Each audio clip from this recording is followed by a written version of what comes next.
Friday na mga ka-RSP, maganda sa maulang panahon lalo na this weekend sa Visayas, Mindanao at Northern Luzon. Ang southwesterlies ay magdadala po ng kalat-kalat na pag-ulan at kaulapan sa western section ng Visayas at dyan din sa Negros Island region.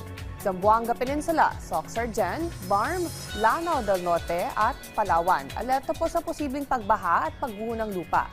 Pinalalakas ng bagyo ang southwesterlies. Ayon po sa Pag-asa, ang tropical storm ay nakapasok na po kagabi ng Philippine Area of Responsibility. May local name itong Bagyong Doming.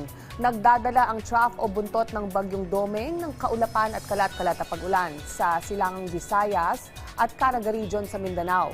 Magpapaulan naman bukas ang Bagyong Doming araw ng Sabado sa Hilagang Luzon. Ngayon, silipin naman natin ang track ng bagyo.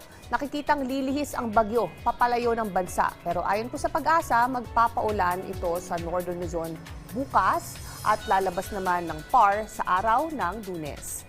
Samantala, silipin na natin ang heat forecast ng mga pangunahing lungsod sa ating bansa. Sa Naiya, Pasay City area, tinatayang aabot sa 45 degrees Celsius, habang sa Quezon City, maaaring tumaas sa 43 degrees Celsius. Diyan naman sa Mactan, Cebu, maaaring umabot sa 42 degrees at sa Davao City, maaaring pumalo sa 40 degrees Celsius. Ayon po sa heat forecast ng Pag-asa, abot naman sa higit 50 mga lugar ang nasa danger zone o above 41 degrees Celsius mamayang hapon.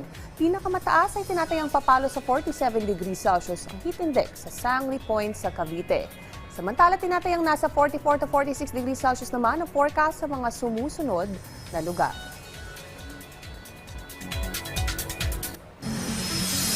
Samantala, ito naman ang mga lugar na posibleng umabot sa 42 to 43 degrees Celsius na heat index mamayang hapon.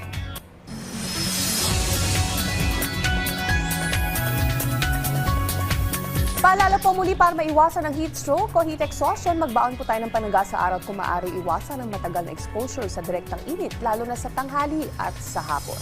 Sa mga nakabakasyon na sa huling weekend ng summer, ito na po ang beach forecast sa ating bansa.